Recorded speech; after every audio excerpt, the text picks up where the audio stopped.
Hello student, welcome to our live class and good morning to everyone. કેમ છો બધા મજામાં ને?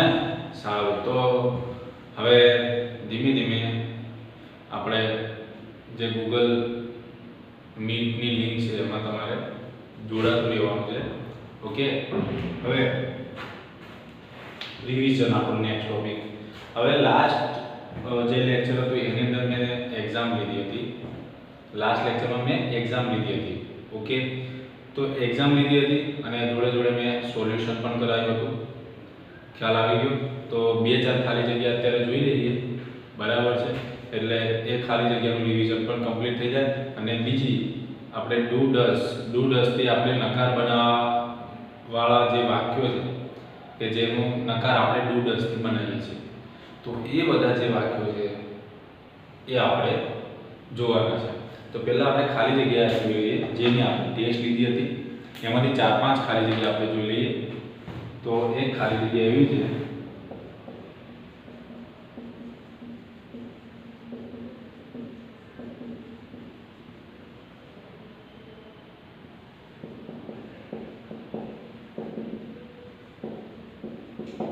તો જો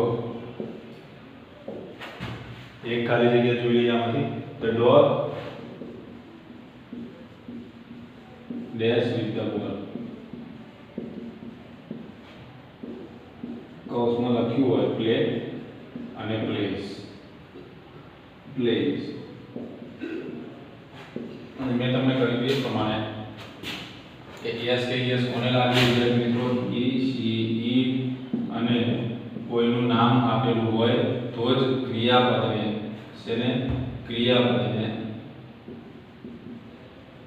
શું લાગે છે? એસ કે એસ પ્રત્યે લાગે. ક્યારે હી સી ઈટ અથવા કોઈનું નામ આપેલું હોય, કોઈ એક વ્યક્તિનું નામ આપેલું હોય અથવા એક પ્રાંતો ક્યારે લાગે? હી સી ઈટ, બરાબર? હી સી ઈટ હોય, બરાબર, તો જ ક્રિયાપદને એસ કે એસ પાછળ લાગે. અથવા તો અહીં આગળ નામ કોઈનું હોય, કોઈ પ્રાણીનું નામ હોય, બરાબર, કોઈ ઈટ એટલે કોઈ પ્રાણીનું નામ, પક્ષીનું નામ. ઓકે, પછી અહીં આગળ જોઈએ સી એટલે કે કોઈ સ્ત્રીનું નામ હોય, બરાબર, કોઈ સ્ત્રી કે કોઈ છોકરીનું નામ હોય, કોઈ પુરુષ કે છોકરાનું નામ હોય, તો આપણે એસ કે એસ લગાવીએ. એટલે કોઈ છોકરાનું નામ હોય, બરાબર, તો આપણે છોકરો કે પુરુષ હોય તો એના નામની આગળ એસ કે એસ લગાવીએ છીએ. સી એટલે કે કોઈ છોકરી અથવા તો સ્ત્રી હોય તો આપણે એની પાછળ ત્યારે આપણે ક્રિયાપદને એસ કે એસ લગાવીએ છીએ. અથવા તો ઈટ કે કોઈ પ્રાણીનું નામ આપેલું હોય, કોઈ પક્ષીનું નામ આપેલું હોય તો આપણે એસ કે એસ લગાવીએ છીએ. ખ્યાલ આવી ગયો? તો શોર્ટમાં ખબર પડી ગઈ. ધારો કે જો મોહન છોકરો છે તો એ વખતે ક્રિયાપદને એસ કે એસ લાગશે.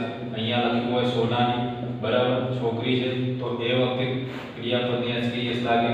અહીંયા આગળ લખેલું હોય કોઈ બી પક્ષીનું નામ લખેલું હોય, અહીંયા ક્રો એટલે કે કાગડો, બરાબર, કોઈ પક્ષીનું નામ લખેલું હોય તો એસ કે એસ લાગે. અહીંયા ટાઈગર લખેલું હોય તો એસ કે એસ લાગે. કોઈ પણ પ્રાણીનું, પક્ષીનું, કોઈ સ્ત્રીનું કે પુરુષનું કોઈ પણનું નામ હોય, બરાબર, તો આપણે ક્રિયાપદને શું લગાવવાનું છે? એસ કે એસ લગાવવાનું છે. એટલે કે એસ કે એસ વાળું રૂપ મૂકવાનું છે, બરાબર. અહીંયા ડોગ છે એટલે કે કૂતરાનું નામ છે ભાઈ, તો અહીંયા આગળ એસ કે એસ વાળું રૂપ મૂકો. તો સેમ જ શેની પાછળ એસ લાગેલો છે?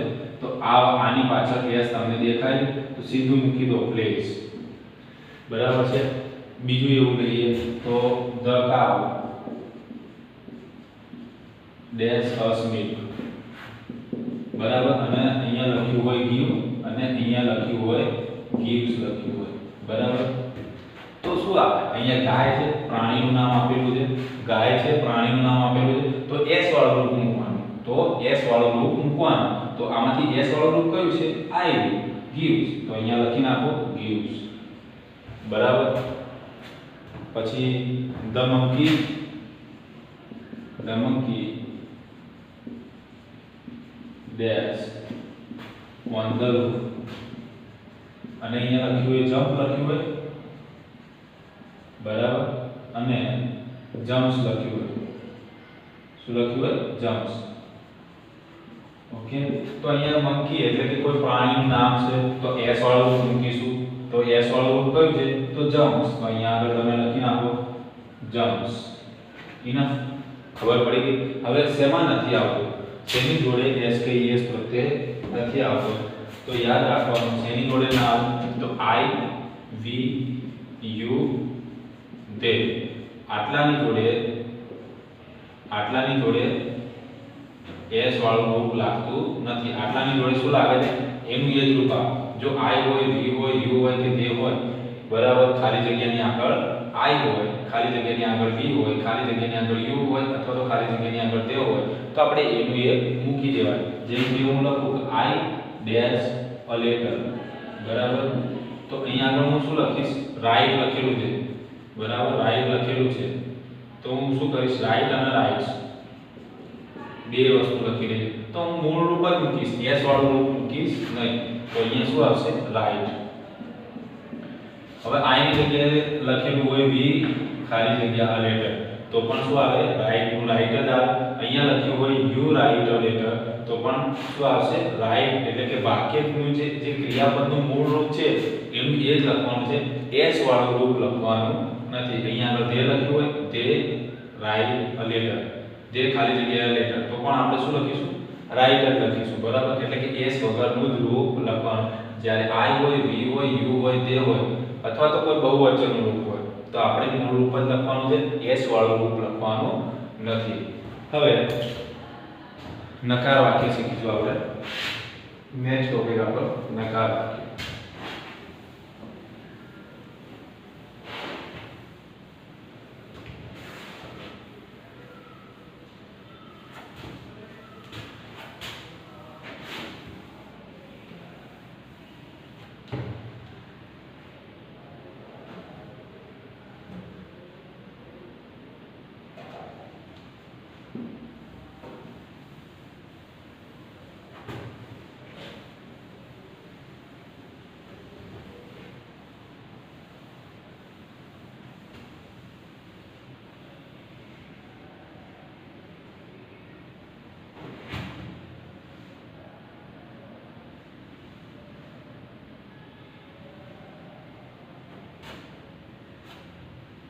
હવે આપણે આગળ રિવિઝનની વાત કરીએ, તો આપણે નકાર વાક્ય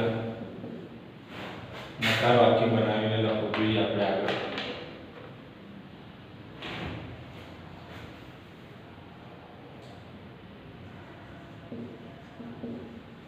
નીચે આપેલ વાક્યનો નકાર બનાવો. તો मैं ये કેટલાક વાક્યો લખું છું. You play cricket,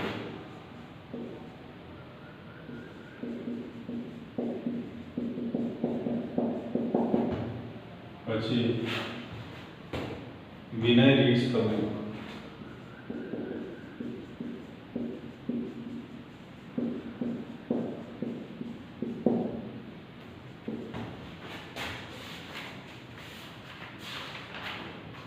The rabbit runs fast. The શું છે, rabbit છે. The rabbit runs fast. Number 4. Heta writes a letter.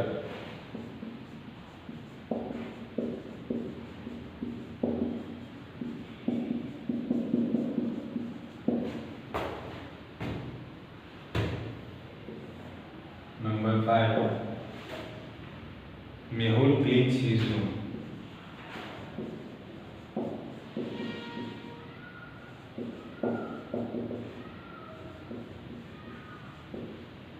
Number 6. I sing a song. I sing a song.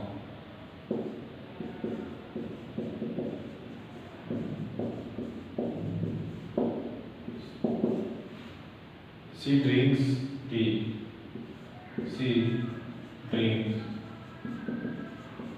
tea. He eats apples.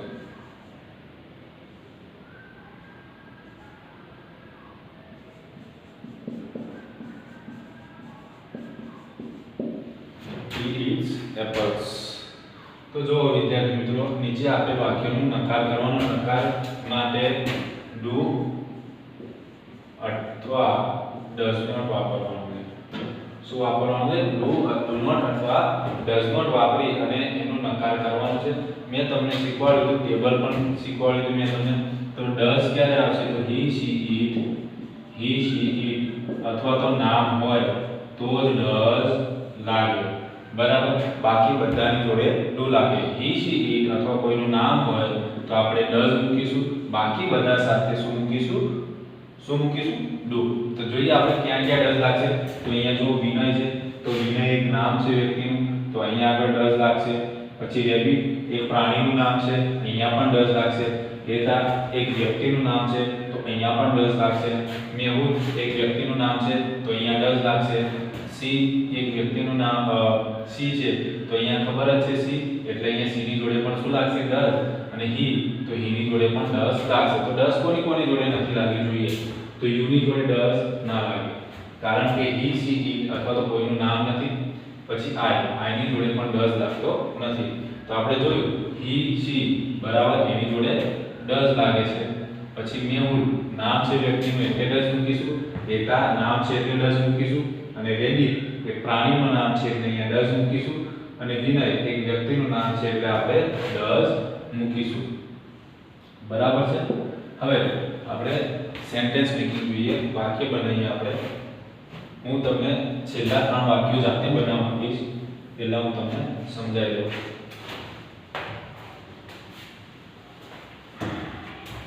તો જો you play cricket. આપણે શું કરવાનું છે? એનો આપણે નકાર કરવાનો છે. You play cricket. તો કઈ રીતે થાય? તો યુ ની જોડે આપણે ડુ નોટ નો ઉપયોગ કરી અને આપણે નકાર કરવાનો છે. તો શું લખી નાખીશું આપણે?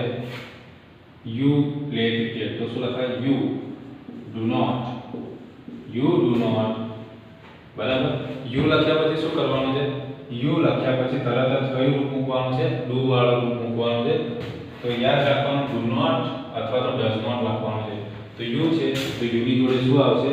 તો ડુ નોટ આવશે. યુ ડુ નોટ પછી પ્લે ક્રિકેટ એમને એમ લખી દો. Play cricket. ખાલી ફેરફાર ક્યારે કરવાનો છે? જ્યારે તમે પહેલો શબ્દ લખો છો એ પહેલો શબ્દ લખ્યા પછી તમારે નકાર બનાવવાનો છે. પહેલો શબ્દ એટલે કે સબ્જેક્ટ જ હશે. પહેલો શબ્દ કયો હશે? મોટા ભાગે કર્તા જ હશે. એટલે કર્તા પછી તરત જ આપણે ડુ અથવા તો ડઝ વાળું રૂપ મૂકવાનું હોય છે.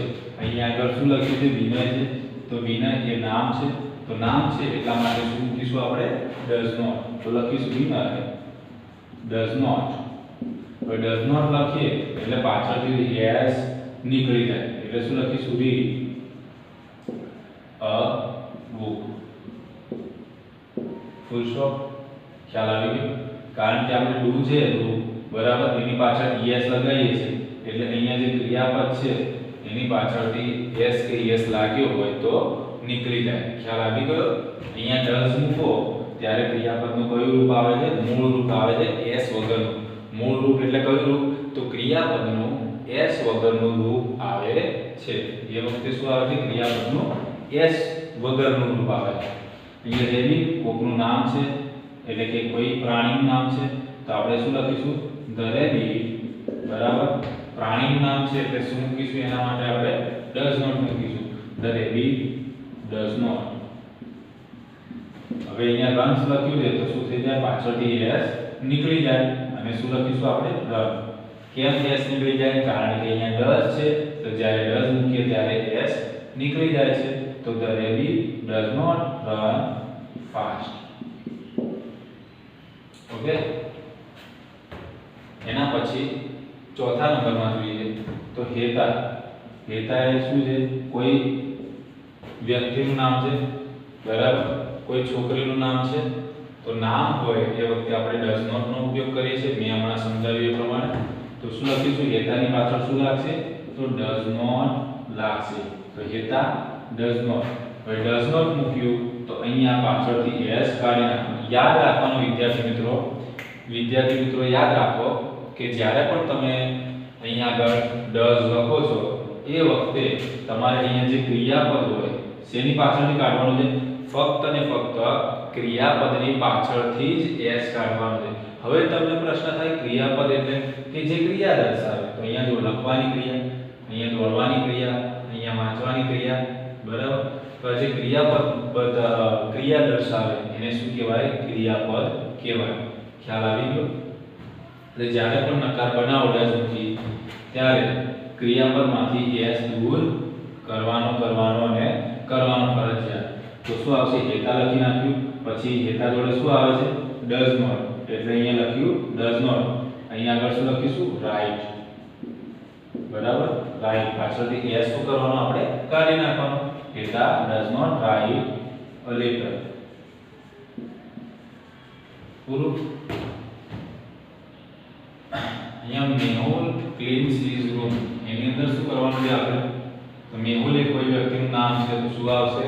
ડઝ નોટ આવશે.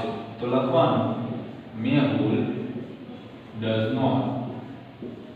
Mehul does not.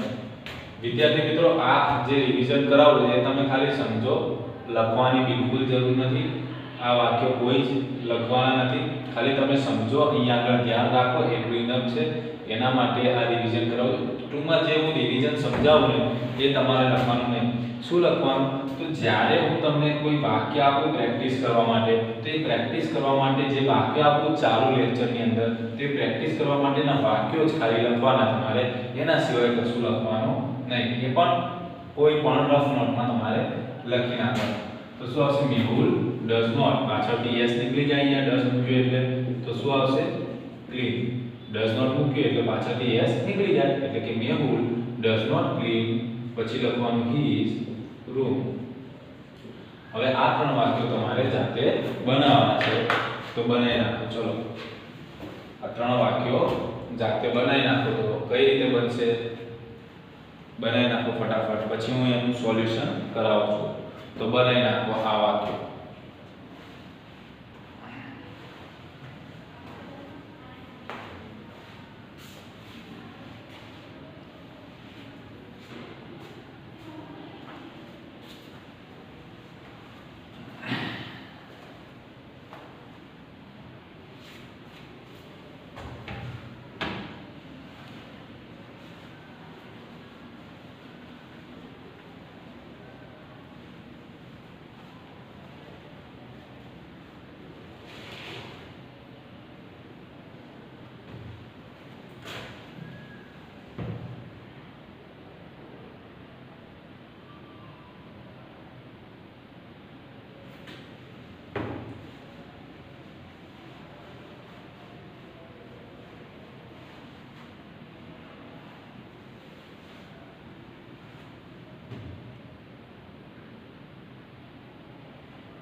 ઓકે, લખાઈ ગયા હશે.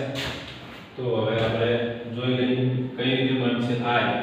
I ની જોડે આપણે શું મૂકીએ છે? Do not. તો લખવાનું I do not sing a song. Okay, she છે તો સી ની જોડે આપણે ડઝ મૂકીએ છે તો શું આવશે? She does not. Does not મૂક્યા પછી શું કરવાનું છે? એસ કાઢવાનું. તો શું આવશે? ડ્રિંક આવશે. She does not drink tea. Complete. અહીંયા he છે તો શું આવશે? he.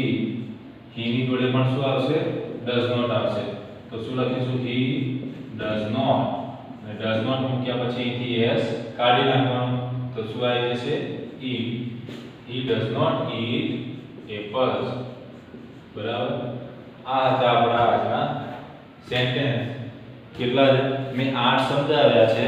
ટોટલ તમારી જે બુક છે એની અંદર કેટલા છે? 10 છે. બરાબર. હવે આ જે 10 વાક્યો છે એ 10 વાક્યોની એક રિવિઝન ટેસ્ટ, બરાબર, આપણે નેક્સ્ટ લેક્ચરમાં એટલે કે લેક્ચર નંબર 35 માં એની આપણે રિવિઝન ટેસ્ટ લઈશું, બરાબર છે. તો આજના લેક્ચરમાં અહીંયા સુધી, બીજું જોઈશું આપણે નેક્સ્ટ લેક્ચરમાં. Thank you and take care of yourself. અને બીજી વાત કરીએ તો હોમવર્કની. તો હોમવર્કમાં શું કરવાનું છે? હોમવર્કમાં તમારે શું કરવાનું છે? તો હોમવર્કમાં તમારે આ જે મેં આજે સમજાવ્યું છે, બરાબર, એટલે આ અને બીજા બે છે તમારા વર્કબુકમાં 10 વાક્યો આ રીતે હશે. તો તમારે એ 10 વાક્યોની ટેસ્ટ, બરાબર, આવતા લેક્ચરમાં લઈશ. એટલે હોમવર્કમાં તમારે શું કરવાનું છે? એ ટેસ્ટ તમારે આ જે વાક્યો છે, બરાબર, એ ટેસ્ટ માટે તમારે શું કરવાનું છે? લર્ન કરવાનું છે. સો take care and thank you.